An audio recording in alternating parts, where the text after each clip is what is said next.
లూకా సువార్త 23వ అధ్యాయం. Luke chapter 23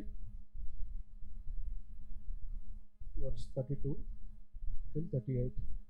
లూకా సువార్త 23వ అధ్యాయము 32వ వచనం నుంచి 38 వచనాల వరకు చదువుకుందాం. దయచేసి ఎవరైనా చదువుతారా తెలుగులో?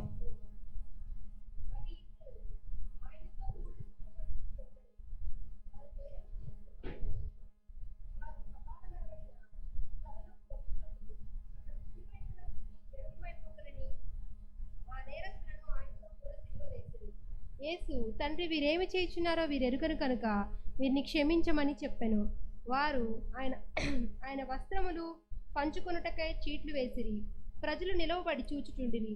అధికారులను వీడు ఇతరులను రక్షించెను, వీడు దేవుడర్పరచుకున్న క్రీస్తు, ఆయన ఎడల తన్ను తాను రక్షించుకొనమని అపహసించిరి.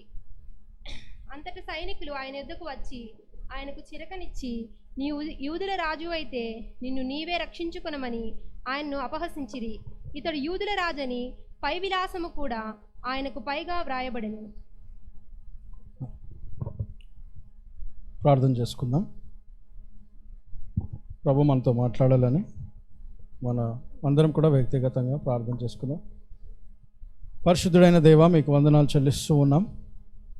ఉదయకాల సమయంలో మీ పాద సన్నిధిలో చేరి మీ జనాంగముగా, మీ సంఘముగా మిమ్మల్ని ఆరాధించే గొప్ప ధన్యత మాకు అనుగ్రహించినారు. మీకు వందనాలు చెల్లిస్తూ ఉన్నాం.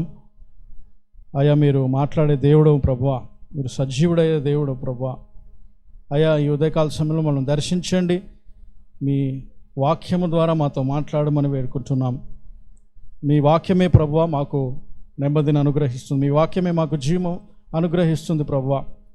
కాబట్టి నాయన, ఉదయకాల సమయంలో మీ వాక్యం ద్వారా మాతో మాట్లాడి మమ్మల్ని సరిచేయండి, మమ్మల్ని బలపరచండి నాయన ప్రభువా. మరి మీ చిత్తాన్ని మా జీవితంలో నెరవేర్చగలరని నాయన, మరి ఈ సమయం మీ చేతికి అప్పగిస్తున్నాం. పరిశుద్ధాత్మదేవ, మీరే మాకు తోడుగా ఉండి మాతో మాట్లాడి వాక్యాన్ని వినడమే కాదు కానీ ప్రభువా, మా జీవితంలో అనుభవించుకునేలాగున మాకు సహాయం చేయగలరని మమ్మల్ని అందరినీ కూడా మీ చేతికి అప్పగించుకుంటూ మీరే మా ఘనత పొందుకోమని మా ప్రభు, మా రక్షకుడు, మీ ప్రియకుమారుడైన యేసుక్రీస్తు నామంలో ఈ ప్రార్థన అడిగి వేడుకుంటున్నాం తండ్రి, ఆమెన్. చదువుకున్న లేఖనాల్లో మరి లూకా సువార్త 23వ అధ్యాయంలో ఇక్కడ యేసుక్రీస్తు ప్రభు సిలువ దగ్గరికి తనను అప్పగించిన తర్వాత సిలువ వేయడానికి తీసుకువెళ్ళి అక్కడ సిలువ వేసినట్టుగా మనం చూస్తూ ఉన్నాం. దానికంటే ముందు అధ్యాయంలో మనం చూసినట్లయితే గడిచిన 2 వీక్స్ బ్యాక్ నేను ఒక ప్రసంగం చేశాను. దాంట్లో యేసుక్రీస్తు మరి ఆఖరి ప్రార్థన చేశాడు. ఆయన గెత్సెమని తోటలో ప్రార్థన చేసినప్పుడు, ఎందుకంటే తెల్లవారినే ఆయనని అప్పగించబడతాడు కాబట్టి ఆ రాత్రంతా కూడా ఆయన ప్రార్థనలో ఆయన ఏడుస్తూ దుఃఖపడుతూ ప్రార్థించాడు. దేవా, నీ చిత్తమైతే ఈ గిన్నెని నా నుంచి తొలగించు, అయినా కానీ నా చిత్తం కాదు కానీ నీ చిత్తము నెరవేర్చు అని ఆయన ప్రార్థించాడు. అయితే నేను లాస్ట్ టైం మాట్లాడిన అంశం ఎవరికైనా గుర్తుందా? అంశం కానీ కొన్ని అంటే పాయింట్స్ కానీ ఏమన్నా గుర్తున్నాయా? Do you remember? అంటే లేనివారు కాదు, ఉన్నవారు. ప్రే లైక్ జీసస్, యేసుక్రీస్తులా ప్రార్థించాలి అనే అంశం పైన మాట్లాడాను. సో కొన్ని పాయింట్స్ చెప్పగలుగుతారా? గుర్తున్న ఒక పాయింట్ కానీ 2 పాయింట్స్ కానీ. శోధనలో ప్రవేశించకుండా ప్రార్థించమని ప్రభు తన శిష్యులతో చెప్పాడు కాబట్టి 2 సార్లు ఎంఫసైజ్ చేశాడు. కాబట్టి మనం కూడా శోధనలో పడొద్దని మనం ప్రార్థించాలి. అంటే యేసుక్రీస్తు యొక్క ప్రార్థన జీవితాన్ని మనం చూసినట్లయితే ఆయన అన్ని వేళల్లో, ప్రతి పరిస్థితులలో ప్రార్థనకు చాలా ప్రాముఖ్యమైన సమయాన్ని ఇచ్చాడు. అంటే తండ్రితో సమయం గడపడం ఆయన అన్నిటికంటే ప్రాముఖ్యంగా చేసిన పని అన్నమాట అది. అండ్ అయితే ఆయన అన్ని వేళల్లో ప్రార్థన చేశాడు. సిలువకు వెళ్ళక మునుపు కూడా ప్రార్థన చేశాడు. కాబట్టి అంటే ఇప్పుడు ఈ చదువుకున్న లేఖనాల్లో అంటే నా అంశం ఏంటిదంటే suffer like Christ, suffer like Jesus. యేసుక్రీస్తులా ప్రార్థించడమే కాదు కానీ యేసుక్రీస్తులా శ్రమ పొందాలి అన్నది ప్రతి క్రైస్తవుడు కూడా, అంటే దేవుని యొక్క యేసుక్రీస్తుని వెంబడించే శిష్యులు కూడా యేసుక్రీస్తు కోరుతున్నది ఏంటిదంటే యేసుక్రీస్తులా మనము శ్రమలు అనుభవించాలి.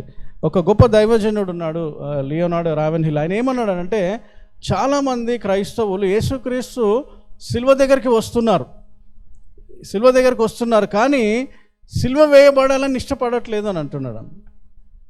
చాలామంది క్రైస్తవులు సిలువ కూడా మెడలో వేసుకుంటున్నాం, సిలువని ఇంట్లో పెట్టుకుంటున్నాం, కారులో పెట్టుకుంటున్నాం. సిలువ మనం అంటే క్రైస్తవులుగా మనము చూపించుకోవడానికి సిలువ గుర్తుని మనం చూపిస్తున్నాం. అంటే సిలువని మనం మొక్కట్లేదు కానీ సిలువ గుర్తుని చూపిస్తున్నాం. కానీ ఈ దైవజనుడు ఏమంటాడంటే చాలామంది సిలువని పెట్టుకుంటున్నారు, సిలువని పూజిస్తూ ఉన్నారు కానీ సిలువ వేయబడట్లేదు. అంటే యేసుక్రీస్తు ఏమన్నాడంటే మీరు నన్ను వెంబడించాలి అని అంటే తన శిష్యులుగా ఆయన సిలువను ఎత్తుకొని వెంబడించమన్నాడు. అంటే మీరు కూడా యేసుక్రీస్తు ప్రభు సిలువని వేయబడ్డాడు అంటే ఆయన శ్రమలను పొందాడు కాబట్టి మీరు కూడా శ్రమలను పొందుతారు.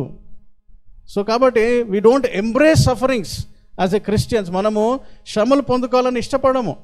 కానీ ఇక్కడ యేసుక్రీస్తు ప్రభు చూసినట్లయితే ఆయనని సిలువ వేయబడినప్పుడు ఆయనకు మొట్టమొదటిగా చూస్తే అక్కడ 2 దొంగలతో ఆయనని సిలువ వేయబడ్డాడు. 32వ వచనంలో మనం చూస్తే ఆయన కుడి వైపున ఎడమ వైపున 2 నేరగాళ్లను ఆయనతో పాటు సిలువ వేసినట్టుగా మనం చూస్తున్నాం. ఇది చూసినట్లయితే దేవుని యొక్క లేఖనము నెరవేర్చబడింది అనమాట.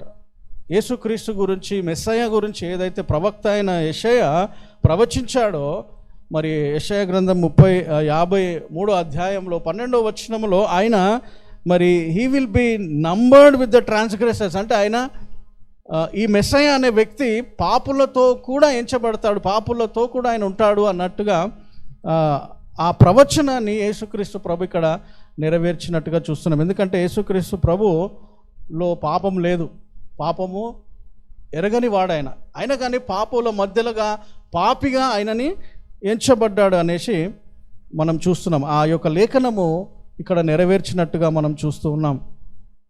దాని తర్వాత మనం చూసినట్లయితే ఆయనను సిలువ వేయబడినప్పుడు అనేక విషయాలు అక్కడ జరుగుతున్నాయి, చాలా విషయాలు అక్కడ జరుగుతున్నాయి. అక్కడ ఏం జరుగుతున్నాయి అని అంటే మనం చూడొచ్చు. ఇప్పుడు మనం చదువుకున్న లేఖన భాగంలో మనం చూడొచ్చు. 34వ వచనం చదవండి. 34. యేసు, తండ్రి వీరేమి చేయుచున్నారో వీరెరుగరు కనుక వీరిని క్షమించుమని చెప్పెను. వారు ఆయన వస్త్రములు పంచుకొనుటకై చీట్లు వేసిరి. సో ఇక్కడ ఆయన సిలువ మీద ఉన్నప్పుడు యేసు ప్రభు ఏమంటున్న మాటలు ఇవే. యేసు ప్రభు సిలువలో మీద కూడా ఆయన ప్రార్థన చేస్తున్నాడు. సో ఆయన మాటలు మాట్లాడి తండ్రి వీరు ఏం చేయించున్నారు వీరు ఎరుగరు అనేది కూడా అది ప్రార్థన. సో యేసు ప్రభు గెత్సెమనీ తోటలోనే ప్రార్థించడం కాదు కానీ సిలువ పైన కూడా ఆయన ప్రార్థన చేస్తూ ఉన్నాడు. అయితే ప్రార్థన చేయడమే కాదు కానీ అక్కడ తర్వాత ఏం జరుగుతుంది అని అంటే ఆయన చీటీలు వేసి ఆయన యొక్క వస్త్రాలను పంచుకుంటున్నారు. అక్కడ ఆయన చీటీలు వేసి, ఇది కూడా లేఖనం నెరవేరబడింది అనమాట. అంటే యెషయా గ్రంథంలోనే 53వ అధ్యాయంలోనే ఆయన గురించి రాయబడిన, మెస్సయ్య గురించి రాయబడిన సూచన కూడా ఇక్కడ నెరవేర్చబడినట్టుగా మనం చూస్తూ ఉన్నాం. అంటే అక్కడ ఆయన సిలువ వేయబడినప్పుడు ఆయనను అపహాసిస్తున్నారు. ఆయనని అంటే అక్కడున్న ఆ సైనికులు ఆయన బట్టలను పంచుకుంటున్నారు. అంటే ఆయన వస్త్రంలో ఆయన పైనుంచి తీసేశారు. అంటే హీ వాజ్ హాఫ్ నేకెడ్. ఆయన వస్త్రములు లేకుండా సిలువ పైన ఉన్నాడు మన ప్రభు. 35వ వచనంలో చూస్తే అక్కడున్న జనం అంతా కూడా ఆయన వైపు చూస్తూ ఉన్నారు. ప్రజలు నిలువబడి చూచుచుండిరి అని ఉంటుంది అక్కడ అందరు జనాలు కూడా. అంటే ఆయన ఒక దయనీయమైన స్థితిలో అక్కడ ఉన్నాడు మన ప్రభు సిలువలో. అందరూ కూడా ఆయనను దూషిస్తూ ఉన్నారు. సైనికులేమో ఆ వస్త్రములు తీసేసుకున్నారు. ఆయన హీ వాజ్ దిగంబరంగా, హీ వాజ్ హాఫ్ నేకెడ్. తర్వాత వచనాల్లో మనం చూసినట్లయితే అధికారులు అక్కడ they were rulers and they were making fun of him. వాళ్ళు అక్కడ ఆయనని హేళన చేస్తూ ఉన్నారు. ఏమని హేళన చేస్తున్నారు? ఈయన ఇతరులను రక్షించాడు కానీ ఈయనని తనను తాను రక్షించుకోలేకపోతున్నాడు అని వాళ్ళు హేళన చేస్తున్నారు. They were making fun of him. వెటకారంతో ఆయనని హేళన చేస్తున్నారు. ఏంటిదనంటే నీవు క్రీస్తు అయిన ఎడల నిన్ను నువ్వు రక్షించుకో అని ఆయనని హేళన చేస్తూ ఉన్నారు. సో అక్కడ ఉన్న ప్రతి ఒక్కరు కూడా, ఆయన సిలువ పైన ఉన్నప్పుడు కూడా ప్రతి ఒక్కరు కూడా ఆయనను అక్కడ హేళన చేస్తున్నారు. ఆల్రెడీ యేసుక్రీస్తు ప్రభు ముందే సిలువలో ఉన్నప్పుడు బాధలో ఉన్నాడు. ఎందుకు అని అంటే ఆయన సిలువకు వెళ్ళక ముందు ప్రార్థించాడు, ప్రభువా ఇది తొలగించు, నీ చిత్తమైతే తొలగించు, నా చిత్తం కాదు నీ చిత్తం నెరవేర్చని ప్రభు అని ప్రార్థించాడు. ప్రార్థించిన తర్వాత చూసినట్లయితే శిష్యులు, అంటే ఆయన అప్పగించబడిన తర్వాత శిష్యులందరూ కూడా పారిపోయారు, ఒంటరిగా మిగిలిపోయాడు ఆయన. తర్వాత పేతురు ఆయనని 3 సార్లు బొంకాడు. పేతురు ఆయనకు చాలా సన్నిహితంగా ఉన్న వ్యక్తి 3 సార్లు ఈయన ఎవరో నాకు తెలియదని 3 సార్లు బొంకాడు. తర్వాత ఆయన శిష్యుడు అయిన యూదా ఇస్కరేతు ఆయనని 30 నాళ్ళకు అమ్మేశాడు, ఆయన అప్పగించాడు. అంటే ఈ యూదులు వీళ్ళు ఏం చేశారంటే ఈయనని పట్టుకోవాలి, ఎలా ఈయనని చంపాలి, పస్కా పండుగ అప్పుడు ఈయనని చంపాలి అని వాళ్ళు నిర్ణయించుకున్నారు. కానీ వారు ఆయనను పట్టుకోలేకపోతారు, ఎందుకంటే ఆయన పగలంతా కూడా దేవాలయంలో బోధిస్తూ ఉన్నాడు, ప్రజలందరూ కూడా ఆయన చూస్తున్నారు.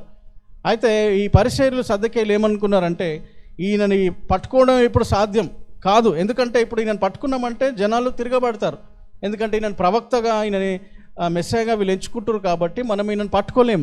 కాబట్టి వాళ్ళు ఒక కుయుక్తి చేశారు, ఒక ప్లాన్ చేశారు, ఒక పథకం వేశారు. ఏంటిదని అంటే ఆ పథకం ఏంటిదంటే ఈయనని రహస్యంగా మనం పట్టుకోవాలి. ఈయనను పట్టుకోవాలి అంటే సీక్రెట్గానే పట్టుకోవాలి అన్నప్పుడు ఈ యూదా ఇస్కరేతు ముందుకొచ్చి నేను ఆయనను అప్పగిస్తాను అని ఆయన ముందుకొచ్చి, నాకు తెలుసు ఈయన ఏ సమయంలో ఎక్కడ ఉంటాడో, కాబట్టి మీరు ఈ రాత్రి సమయంలో వచ్చినట్లయితే ఆ స్థలములో, ఆ గెత్సెమని తోటలో, ఆ ఒలీవ కొండల దగ్గర ఉంటాడు ఆయన, అక్కడ ప్రార్థిస్తుంటాడు. మీరు అక్కడికి రండి, నేను చూపిస్తాను ఆయన ఎక్కడ ఉంటాడో. నేను ఒక సైగ చూపిస్తాను, ఆ సైగను బట్టి ఈయననే క్రీస్తు కాబట్టి మీరు నన్ను పట్టుకోండి అని సైనికులకు ఆయన ఒక సూచన ఇచ్చాడు. ఆ సూచన ఇచ్చినప్పుడు ప్రభువుకు ఆ విషయం కూడా తెలుసు.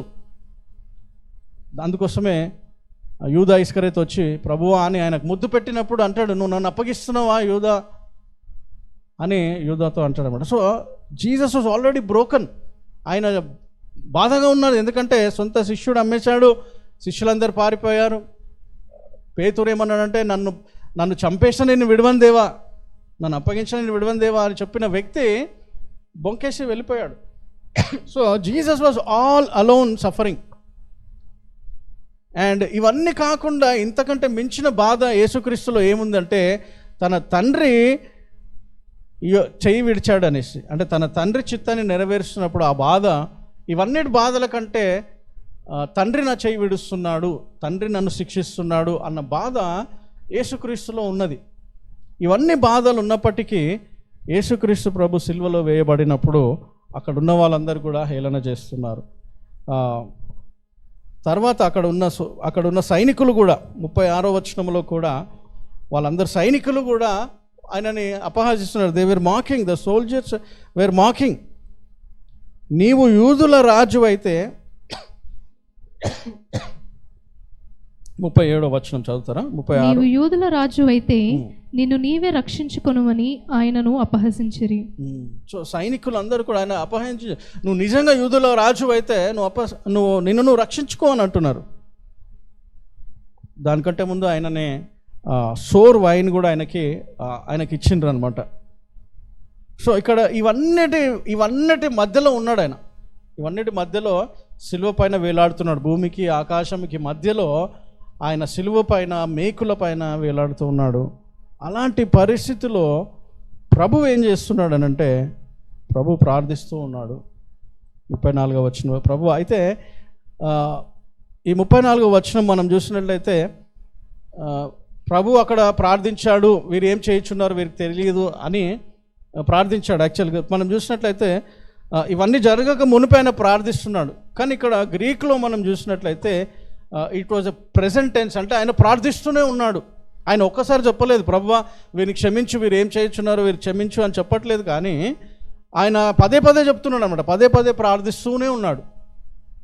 ఎన్ఎస్బిలో మనకు ఉంటుంది అనమాట, జీసస్ వాజ్ సేయింగ్, అంటే ఆయన చెప్తూనే ఉన్నాడు అనమాట, ప్రభువా ఇగో వీళ్ళు నన్ను హేళన చేస్తున్నారు, వీళ్ళని క్షమించు ప్రభువా, తండ్రి వీళ్ళని క్షమించండి. వీళ్ళు నన్ను నా వస్త్రంలో తీసుకున్నారు, వీళ్ళని క్షమించు ప్రభువా అని ప్రార్థన చేస్తూనే ఉన్నాడు అనమాట సిలువలో. అయితే క్రైస్తవులుగా యేసు ప్రభువుని నమ్ముకున్న బిడ్డలుగా, మనము ఆయన రక్తం ద్వారా కడగబడిన బిడ్డలుగా, ఆయనను వెంబడించే శిష్యులుగా మనకు కూడా శ్రమలు వస్తాయి.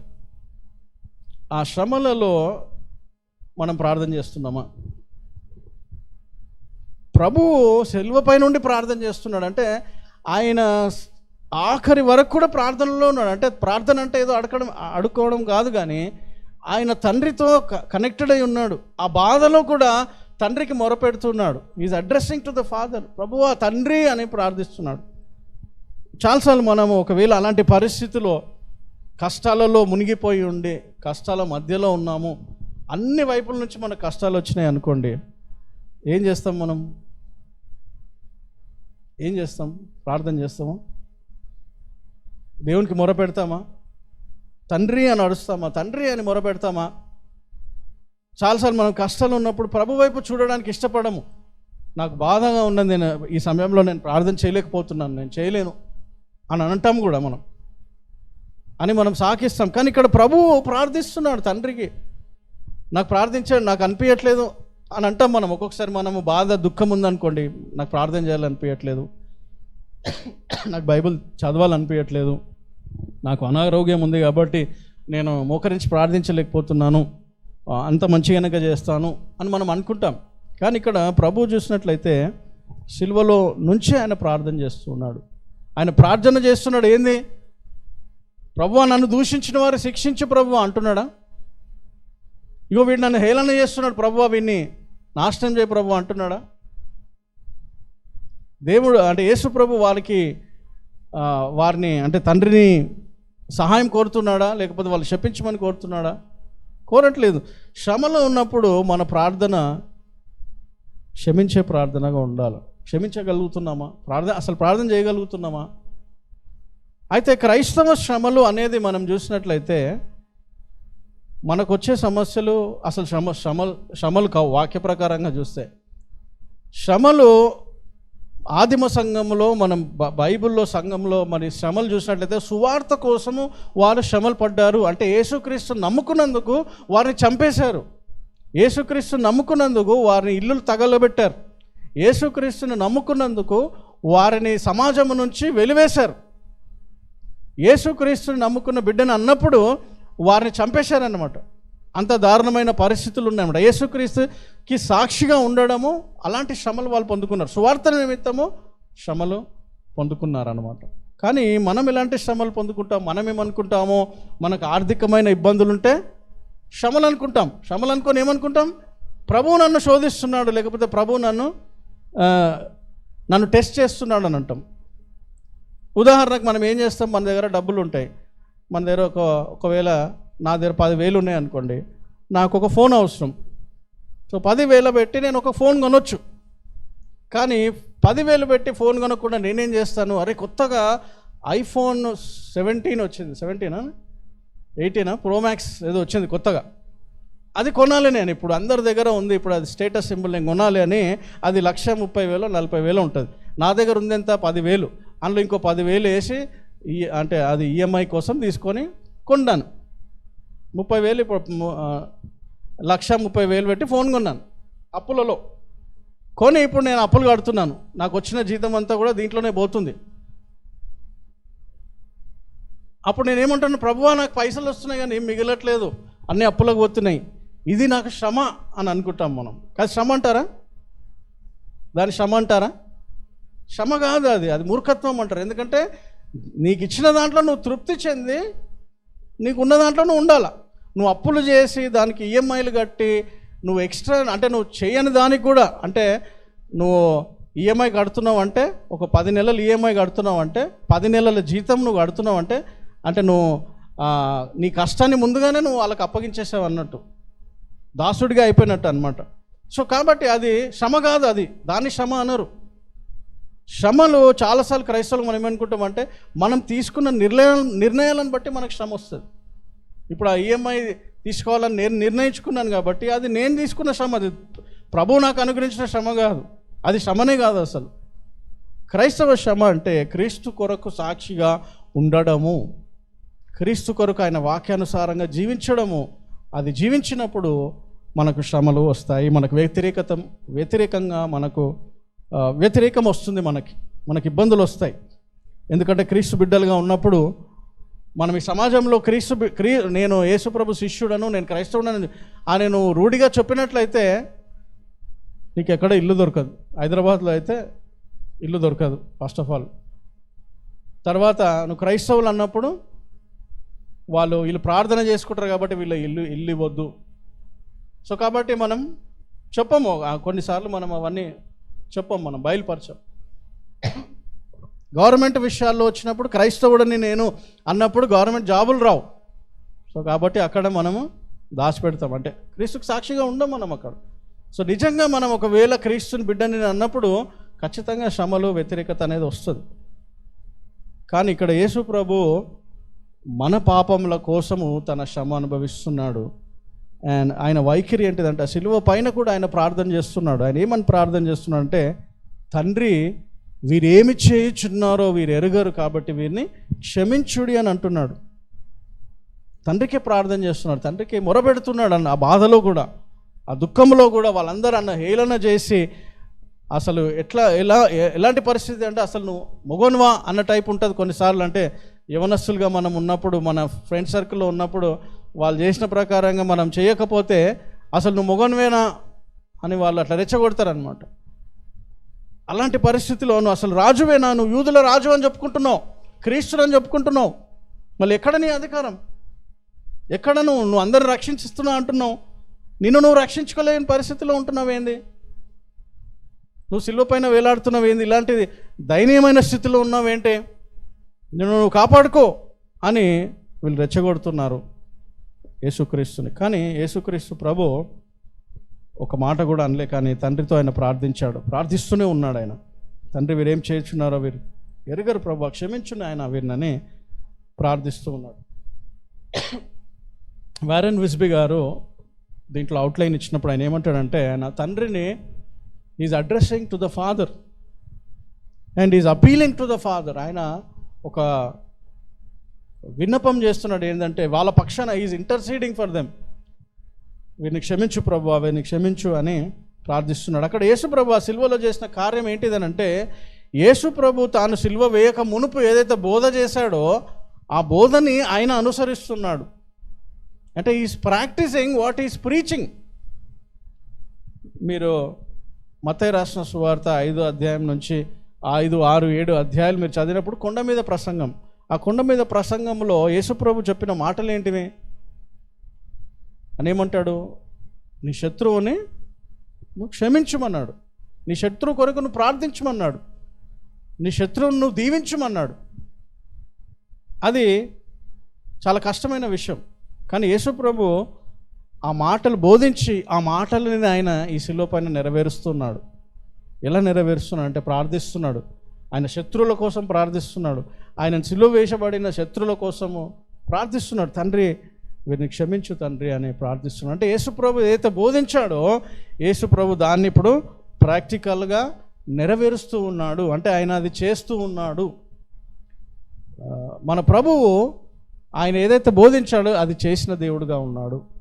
సో చాలామంది బోధిస్తారు కానీ దాని ప్రకారంగా జీవించరు, దాని ప్రకారంగా ఉండరు. చాలామంది మత పెద్దలు కానీ మత బోధకులు కానీ ఉన్నారు, వాళ్ళు బోధిస్తారు కానీ దాన్ని అనుసరించారు.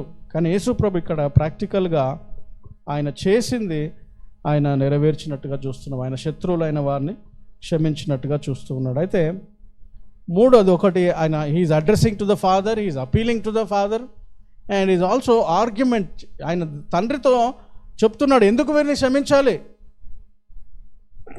మనం ఒకవేళ ఆ పరిస్థితులు ఉంటే ఎందుకు క్షమించాలి అంటే, మనం ఎవరినన్నా నువ్వు క్షమించండి బ్రదర్ వారిని అని అన్నాం అనుకో, ఏం చెప్తారు, ఎందుకు క్షమించాలి, వాళ్ళు అంత గాయపరిచారు, నన్ను అంత బాధ పెట్టారు, నన్ను అంత హింసించారు, నేను ఎందుకు క్షమించాలి అని మనం అంటాం.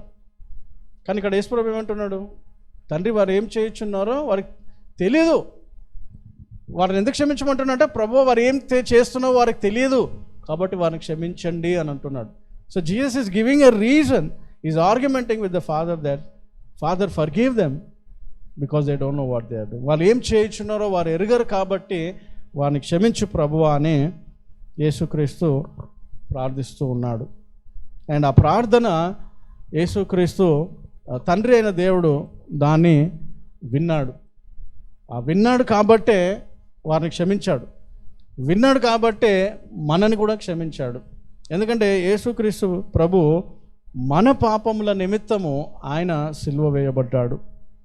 మన పాపముల కొరకు ఆయన సిలువ వేయబడ్డాడు. ఆయనలో ఏ పాపం లేదు, కానీ ఒక పాపిగా, ఒక దోషిగా ఆయన యూదులకు రాజు అయినప్పటికి కూడా ఆయన నిస్సహాయ స్థితిలో ఉన్నాడు. ఎందుకంటే యూదుల రాజు వీళ్ళు అనుకున్న ప్రకారంగా రాజు అంటే ఒక రథము పైన ఒక శక్తితో, ఒక అధికారముతో, సైన్యముతో వచ్చి వారిని విడిపిస్తాడన్న ధోరణిలో వాళ్ళు ఉన్నారు. కానీ ఈ రాజు క్షమించడానికి వచ్చాడు, శత్రువులను క్షమించడానికి వచ్చాడు. ఎలా అంటే తనను తాను అప్పగించుకున్నాడు. అంటే ఒక యుద్ధంలో ఒక 2 రాజ్యాలు యుద్ధానికి వచ్చినప్పుడు, వాళ్ళు పోట్లాడినప్పుడు ఎవరు బలంగా ఉంటే వాళ్ళు గెలుస్తారు, ఎదుటివారు ఓడిపోతారు, శత్రువులు ఓడిపోతారు. కానీ ఇక్కడ యుద్ధానికి వచ్చినప్పుడు, అంటే దేవుడు ఇక్కడ యేసుప్రభు వచ్చినప్పుడు తనను తాను అప్పగించుకున్నాడు చనిపోవడానికి. ఆ చనిపోయే ద్వారా, ఆ మరణము ద్వారా ఆయన విజయాన్ని పొందుకుంటాడు. అది తండ్రి యొక్క చిత్తము. అయితే క్రైస్తవులుగా ఇప్పుడు యేసుప్రభు సిలువలో మరణించాడు, ఆయన ప్రార్థించాడు. సిలువలో మాట్లాడిన మొట్టమొదటి మాటగా మనం ఇది చూడగలుగుతున్నాం. అయితే క్రైస్తవులుగా మనం ఏం చేయాలి?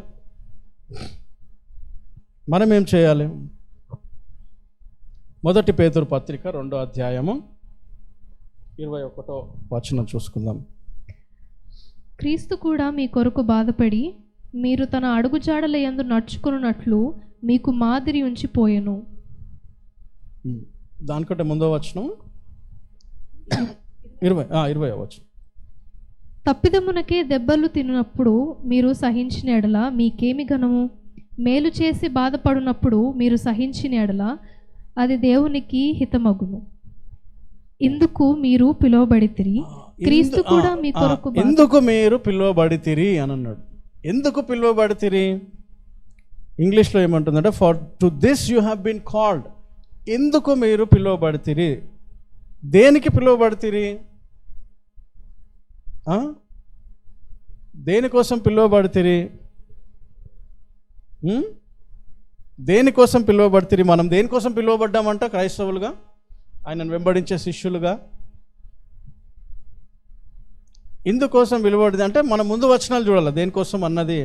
ముందు వచనాలు మనం చూసినట్లయితే పేతురు ఇది రాస్తున్నప్పుడు ఎవరికి రాస్తున్నాడు అని అంటే అక్కడ దాసులకు రాస్తున్నాడు. దాసులు కొంతమంది రక్షణ పొందుకున్న దాసులు ఉన్నారనమాట సంఘంలో. దాసులు అంటే బానిసలు వాళ్ళు. అయితే వాళ్ళ యజమానులు వారిని అన్యాయంగా వారిని శిక్షిస్తున్నారనమాట. శిక్షిస్తున్నప్పుడు ఇక్కడ వాళ్ళకి ఏం చెప్తున్నాడు అని అంటే మీరు మంచి చేయండి. ఒకవేళ దుర్మార్గుడైన యజమాని నీకు ఉన్నప్పుడు అయితే వానికి నువ్వు లోబడు, వానికి మంచి చేయని అంటుండు. ఒకవేళ మంచి చేసినా నీకు కీడు జరిగిందనుకో, అయినా కానీ నువ్వు ఏమంటారంటే యూ హ్యావ్ టు సబ్మిట్ అంటాడనమాట. దానికంటే ముందు వచనంలోనే అంటాడనమాట. సో కాబట్టి అన్యాయంగా చాలాసార్లు మనం ఏం తప్పు చేయనప్పటికీ కూడా అన్యాయంగా మనకి కీడు జరుగుతుంది. ఎవరన్నా మనకు అన్యాయంగా కీడు చేశారనుకోండి, ఏం చేయాలి? అప్పుడు మనము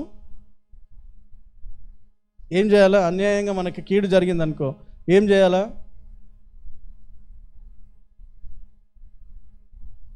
అన్జస్ట్లీ సఫరింగ్ అనమాట. అన్జస్ట్ సఫరింగ్ అయినప్పుడు ఆయన ఎప్పుడేమంటాడంటే దీనికి మీరు పిలువబడ్డారు అని అంటున్నాడు. అన్జస్ట్గా సఫర్ కానీకే మీరు పిలువబడ్డారు అంటే మీరు మంచి చేయాలని కోరుతున్నారు కానీ మీకు చెడు జరుగుతుంది. అయినా కానీ మీరు ఏమంటారంటే మీరు ఓర్చుకోండి అని అంటున్నాడు అనమాట. మీరు ఓర్చుకోండి అని అంటున్నాడు అనమాట. ఎండ్యూర్ అని అంటాడు అనమాట. ఎండ్యూర్ అది ఎందుకనంటే ఒకవేళ మీరు పాపం చేసి మీకు శిక్ష పడ్డది అనుకోండి. ఒకవేళ నేను చెడు చేశాను, ఒకవేళ నేను దొంగతనం చేసినప్పుడు నన్ను పట్టుకొని కొట్టిర్రు అనుకో, అప్పుడు నేను భరించాను అనుకో, ఆ బాధలు ఆ తన్నులు నేను భరించాను అనుకో, అప్పుడు అది భరించినట్టు అవుతుందా?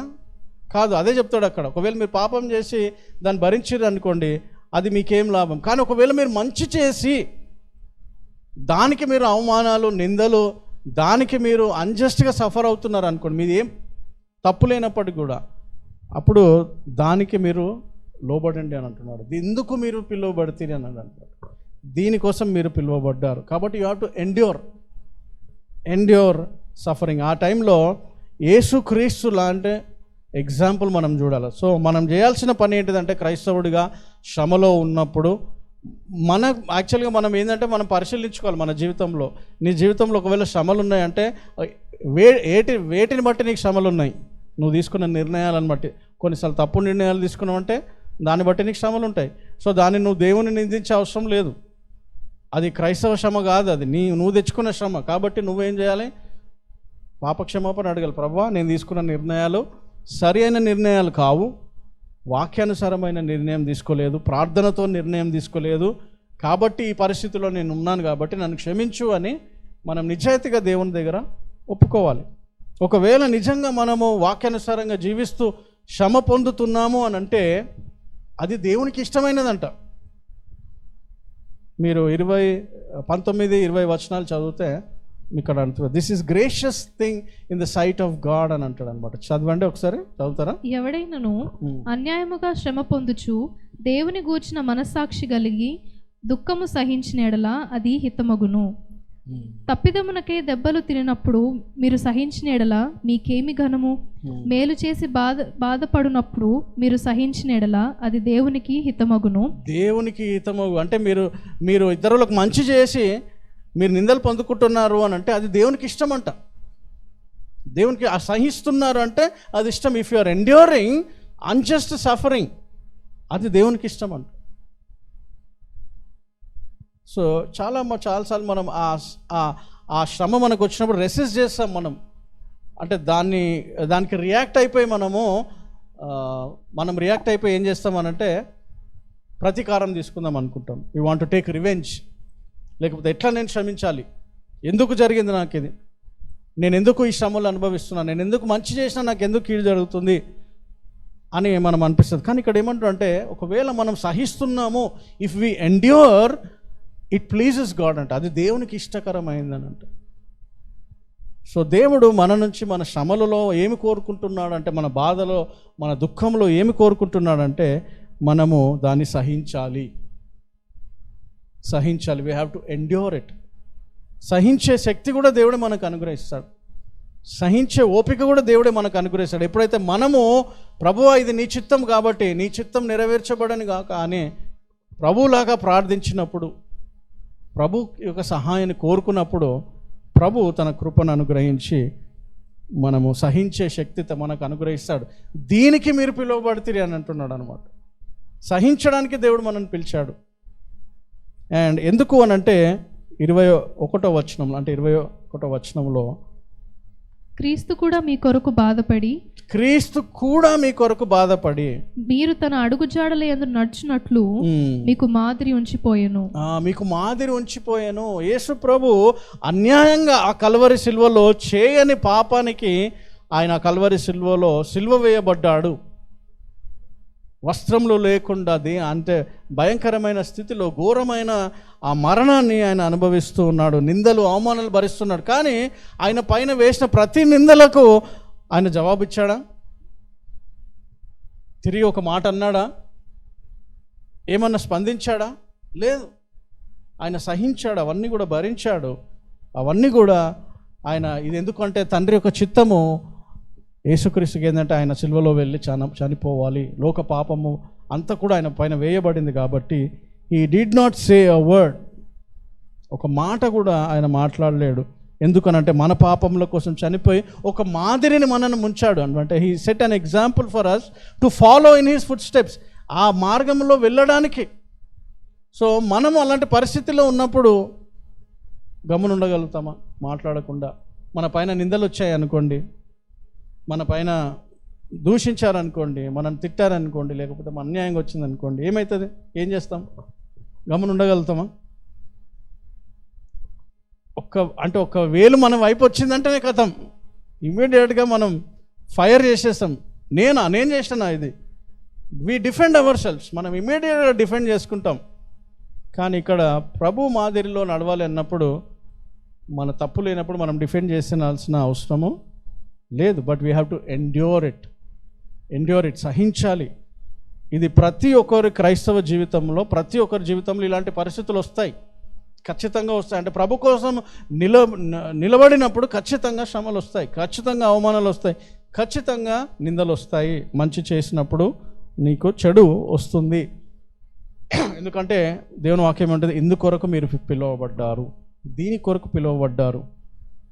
శ్రమలు పొందడానికి దేవుడు పిలువబడ్డాడు, శ్రమలలో క్రీస్తులా ఉండడానికి దేవుడు మనల్ని పిలిచాడు. కానీ మన పిలుపు మనం ఏమనుకుంటామంటే దేవుడు మనం దీవిస్తాడు, దేవుడు మనల్ని ఆశీర్వదిస్తాడు, దేవుడు మనం ఇవన్నీ ఇస్తాడు. కానీ దేవుడిచ్చే ఆశీర్వాదాలు మనం అనుకున్న ఆశీర్వాదాల ప్రకారంగా రావు. ఆయన ఇచ్చే ఆశీర్వాదాలు ఆయన ప్రకారంగా, ఆయన వాక్య ప్రకారంగా వస్తాయి. అయితే యేసుప్రభు ఏం చేశాడు? 22వ వచనం చేద్దాం. ఏం మాదిరిని పెట్టాడు, ఆయన ఏం చేశాడు? 22వ వచనం చదువుతాను.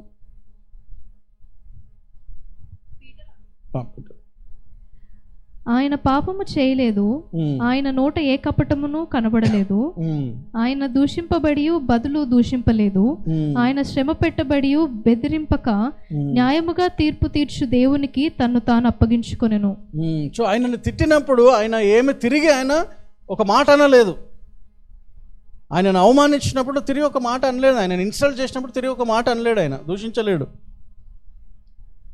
అండ్ ఆయన రివెంజ్ కూడా తీసుకోలేడు. అంటే నువ్వు ఇప్పుడు అంటున్నావు కదా నా టైం వస్తుంది అప్పుడు నేను చూసుకుంటా. యూజువల్గా మనం ఎవరనంటే ఏమనుకుంటాం, నా టైం వస్తుంది అప్పుడు నేను చూపిస్తాను అన్నట్టు. ఈ టైగర్కి టైం వస్తుంది అని అంటాం మనం అప్పుడు కదా, టైం వస్తుంది అప్పుడు చూసుకుంటా. అంటే మనం వర్బల్గా అనలేమేమో కానీ మనుషులు అనుకుంటాం, ఎవరన్నా మనం దూషించినప్పుడు కానీ ఎవరన్నా వేసినప్పుడు కానీ you want to take revenge, ఒక సమయం వస్తుంది అప్పుడు చూపిస్తాను నేను ఏందో అని మనం అంటాం. కానీ ఇక్కడ యేసుప్రభు అది కూడా అనలేదమ్మా. He did not threaten. కానీ ఏం చేశాడు ఆయన? He entrusted himself. ఆయన తనను తాను దేవునికి అప్పగించుకున్నాడు. అంటే ఇవన్నిటి కూడా ప్రభువా నా చిత్తం ఏంది అంటే, ఒకవేళ మనం శ్రమలు అనుభవించినప్పుడు మనకుండే మన కోరిక ఏముంటుంది? ఆబ్వియస్లీ రిటాలియేట్ చేయాలని, అంటే మనము రివెంజ్ తీసుకోవాలని, తిరిగి మనం మాట్లాడాలని, తిరిగి మనం ప్రూవ్ చేసుకోవాలని, ఇవన్నీ మన చిత్తం. కానీ ఇవన్నీ చేయకుండా మనం యేసుప్రభులాగా గమ్మున ఉన్నప్పుడు వాట్ వీఆర్ డూయింగ్, మనం ఏం చేస్తున్నాం? మనము ఆ స్థలం నుంచి జరిగిపోయి దేవునికి ఇస్తున్నాం, ప్రభువా నువ్వు చూసుకో, ఇది నీ అంటే నేను నీ వాడను కాబట్టి, నేను నీకు అప్పగిస్తున్నాను కాబట్టి నువ్వే చూసుకో. అలా చేశాడు యేసు ప్రభు. ఆయన తనను తాను ఈ entrusted himself to the father who judges justly. న్యాయం ఆయన తీస్తాడు, న్యాయం నేను తీర్చను, న్యాయం ఆయన తీరుస్తాడు అని దేవుడు తనను తాను అప్పగించుకున్నాడు. కాబట్టి మనం చేయాల్సిన పని ఏంటిదంటే, శ్రమలలో అంటే అంటే మనము క్రీస్తు కోసం నిలబడినప్పుడు శ్రమలు వచ్చినప్పుడు ఏం చేయాలంటే వీ హ్యావ్ టు ఎండ్యూర్. దాన్ని మనం సహించాలి, దాన్ని భరించాలి. ఆ భరించే శక్తి కూడా దేవుడు మనకు అనుగ్రహిస్తాడు, తన పరిశుద్ధ ఆత్మ ద్వారా తను మనకు అనుగ్రహిస్తాడు. కాబట్టి we have to endure sufferings because we are called to this. And when we endure that pleases God. అది దేవునికి, మనం సహించినప్పుడే దేవునికి అది ఇష్టకరంగా ఉంటుంది. ఎందుకు అనంటే దానికోసము మనము పిలువబడ్డాము. ఎందుకు అనంటే we have to endure because there is an example of Christ example. Kristu యొక్క మాదిరి మనం ముందు ఉన్నది. ఆ మాదిరి మార్గంలో మనం నడవాలి. ఆయన నడిచిన ఆ శ్రమల మార్గంలో మనము నడవాలి. మూడోదిగా మనం చూస్తే we have to entrust ourselves to the father. అంటే ప్రతి విషయంలో కూడా మనము ఆయన చేతికి మనం అప్పగించుకోవాలి. ప్రభువా నువ్వు చూసుకో, నేనేం చేయను, నువ్వే చూసుకో ప్రభువా అని we have to entrust ourselves. అంటే యేసు ప్రభు అంతవరకు కూడా తండ్రికి ఆయన అప్పగించాడు. నువ్వే తీర్పు తీర్చు, నువ్వే న్యాయం తీర్చు, నేను న్యాయం తీర్చను, నువ్వే న్యాయం తీర్చు, ఎందుకంటే నువ్వే నీతిమంతుడవు, నువ్వే ఇది అనేసి చేస్తాడు. కాబట్టి ఈ మూడు విషయాలు మనము చేసేవారిగా శ్రమలో మనము ఉండాలి. అయితే హెన్రీ సోసో అనే ఒక 13వ శతాబ్దంలో జర్మనీలో ఒక దైవ భక్తుడు ఉండే అనమాట. ఆయన చాలా మంచి దైవ సేవకుడు అనమాట. యవన ప్రాయంలో ఆయన మంచి సేవకుడుగా ఉన్న ఆయనకి ఏం బిరుదనిచ్చారంటే ఆయన దేవుని యొక్క స్నేహితుడు, అంటే అంత సన్నిహితంగా దేవునితో నడిచేవాడు అనమాట. ఆ వ్యక్తి ఏం చేశాడంటే ఆయన ఒకరోజు ఈ హెన్రీ సోసో ఇంట్లో ఒక దర్వాజా ఒక ఇది వచ్చిందనమాట, ఒక నాక్ వచ్చిందనమాట. అంటే వాళ్ళ ఇంటికి ఎవరో వచ్చి నాక్ చేశారు. వాళ్ళ డోర్ నాక్ చేసినప్పుడు ఈయన ఓపెన్ చేసినప్పుడు ఒక స్త్రీ వచ్చిందనమాట. ఒక స్త్రీ చేతిలో ఒక బిడ్డ. ఆ బిడ్డని ఏం చేసిందంటే ఈ సోసో చేతిలో పెట్టి, నువ్వు చేసిన పాపానికి ఇది ప్రతిఫలం అని ఆయన చేతిలో పెట్టి ఆయన వెళ్ళిపోయాడు. ఆయన షాక్ అయిపోయాడు. ఆ స్త్రీ మొదటిసారిగా ఆయన చూస్తున్నాడు, ఆమె ఎవరో కూడా తెలియదు. ఈ స్త్రీ ఆయన చేతిలో బిడ్డను పెట్టి ఆమె వెళ్ళిపోయింది. ఆ బిడ్డను చూసి ఆయన తీసుకున్నాడు, చేతిలో తీసుకొని ఏంది అని షాక్ అయిపోయాడు ఫస్ట్.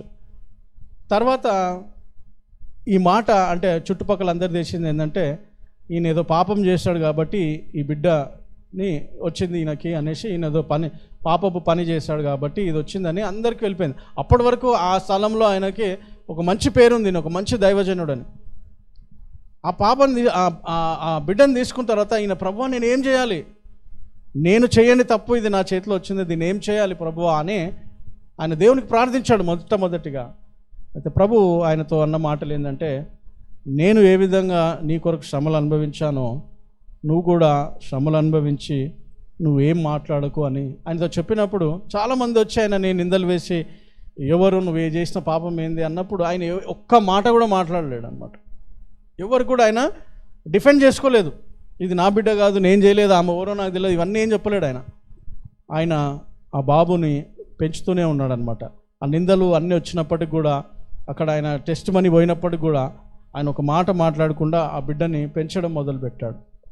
కొన్ని రోజుల తర్వాత ఆ బాబు ఎదిగాడు కొంచెం, ఇది నిజంగా జరిగిన సంఘటన. సో కొన్ని రోజుల తర్వాత ఆ బాబు కొంచెం పెద్దగా అయిపోయిన తర్వాత వాళ్ళ అమ్మ తిరిగి వచ్చినప్పుడు ఆమె వచ్చి అక్కడ ఉన్న వాళ్ళకి అందరు చెప్పిందంటే, ఈయనకి ఏం పాపం తెలియదు, నేను చేసిన పాపం వల్ల ఈ బిడ్డని నేను ఇచ్చేసి వెళ్ళిపోయాను. మేబీ ఆ రోజు ఆ పాపని నేను ఒక బ్యాగ్లో వేసి పడేసేవాన్నేమో, నేనేం చేయలేని దిక్కులేని స్థితిలో ఉన్నప్పుడు ఈయన చేతిలో పెట్టేసి వెళ్ళిపోయాను నేను అని ఆమె వచ్చి సాక్ష్యం చెప్పినప్పుడు అక్కడ ఉన్న వాళ్ళందరూ కూడా ఆశ్చర్యపోయారనమాట. అరే ఏంది ఈయన ఒక్క మాట కూడా చెప్పలేడు, ఒకటి కూడా చేయలేదంటే, ఈయన యేసుక్రీస్తులాగా ఆ శ్రమలు అనుభవించి తగిన సమయంలో ఆయన భరించాడు అన్ని రోజులు పెంచాడు, ఆ బాబుని మంచిగా పెంచాడు. తర్వాత ఆమె ఇచ్చిన సాక్ష్యాన్ని బట్టి అక్కడ ఉన్న వాళ్ళందరూ ఆశ్చర్యపోయారు. ఇంకా అనేకులు చాలామంది క్రీస్తుని తెలుసుకొని రక్షణలోకి వచ్చారనమాట ఆయన చేసిన కార్యాన్ని బట్టి. ఆయన సోసో లాస్ట్లో ఆయన ఏమంటాడంటే, ఈ సంఘటనను బట్టి నేను ఇంకా క్రీస్తులాగా మారాను, నేను ఇంకా క్రీస్తులాగా అయ్యాను. అంటే నేను ఏదో గొప్ప కార్యం చేశానని కాదు, కానీ ఈ సంఘటనను బట్టి నేను క్రీస్తులాగా మారాను. సో కాబట్టి మనము కూడా ఈ శ్రమలలో వెళ్ళినప్పుడు క్రీస్తులా మారుతాము.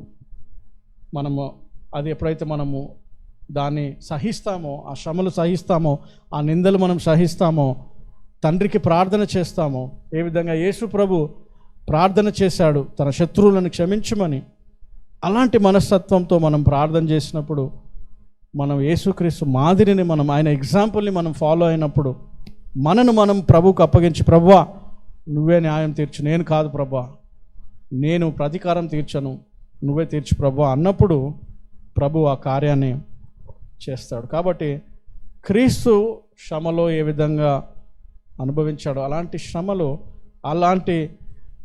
అలా మనం కూడా అనుభవించాలన్నదే దేవుని యొక్క చిత్తం. సో కాబట్టి మన జీవితంలో ఒకవేళ అలాంటి పరిస్థితిలో మనం వెళ్తున్నామనంటే మనం ఆ శ్రమలకు ఎలా ప్రతిస్పందిస్తున్నాం అన్న విషయాన్ని మనం పరిశీలించుకుందాం. సో మనమందరం కూడా కళ్ళు మూసుకొని విన్న వాక్యాన్ని బట్టి మన హృదయాలను పరిశీలించుకుందాం. మనము వెళ్తున్న శ్రమ లేదా మనం వెళ్తున్న పరిస్థితులు మనము తీసుకున్న కొన్ని చెడు నిర్ణయాలను బట్టా, లేకపోతే ప్రభువు అనుమతించాడా, అంటే నేను మంచి చేసినప్పటికీ నాకు అన్యాయం జరుగుతుంది అన్న స్థితిలో, ఒకవేళ అలాంటి స్థితిలో నువ్వు ఉన్నావంటే ఇందుకొరకే దేవుడు పిలువబడ్డాడు, ఇందుకొరకే దేవుడు నిన్ను పిలిచాడు అని దేవుని యొక్క వాక్యం చెప్తుంది. కాబట్టి ఆ శ్రమలలో మనం ఒకవేళ మనం తీసుకున్న నిర్ణయాలు బట్టి వచ్చే శ్రమ అయితే మనం ప్రభువుని క్షమాపణ అడుగుదాం. ప్రభువా, నీ మాటకు విధేయత చూపించకుండా, నీ చిత్తానికి లోబడకుండా నేను తీసుకున్న నిర్ణయాలను బట్టి నేను ఈ శ్రమలు అనుభవిస్తున్నాను నాయన, కాబట్టి నన్ను క్షమించు ప్రభువా అని నిజాయితీగా ఆయనకు ప్రార్థన చేద్దాం. కానీ ఒకవేళ మనం మంచిగా ఉండి ఆయన మాటకు విధేయత చూపించినప్పటికి కూడా మనకు అన్యాయమైన శ్రమలు వస్తున్నాయనంటే ప్రభు చిత్తం, అది ప్రభు మనం సహించాలని కోరుతున్నాడు. ఒకవేళ అది మనం సహిస్తే అది ఆయనకు అది ఇష్టకరమైన విషయం. అది చాలా మనకు అది కష్టకరమైన విషయం. శ్రమలో మనము దాన్ని తట్టుకోవాలి అంటే అది మనకి కష్టకరమైన విషయం. కానీ ఆయన పరిశుద్ధాత్మ శక్తి ద్వారా మనం అది చేయగలుగుతాం. కాబట్టి let us endure this sufferings, let us see the example of Jesus Christ. యేసుక్రీస్తు ఒక ఉదాహరణ మనం చూద్దాం. ఏ విధంగా ఆయన శ్రమ పొందినప్పుడు ఒక మాట కూడా మాట్లాడలేదు, కానీ ఆయన ప్రార్థించాడు, తండ్రి వీరేం చేయుచున్నారో వీరికి తెలియదు, కాబట్టి వీరికి క్షమించు దేవా. అట్టి ప్రార్థన మనం చేయగలుగుతామా? శ్రమలలో మనం అలాంటి ప్రార్థన మనను గాయపరిచిన వారి కోసం మనం చేయగలుగుతామా? మనకు ఆయాసపరిచిన వారి కోసం మనం చేయగలుగుతామా?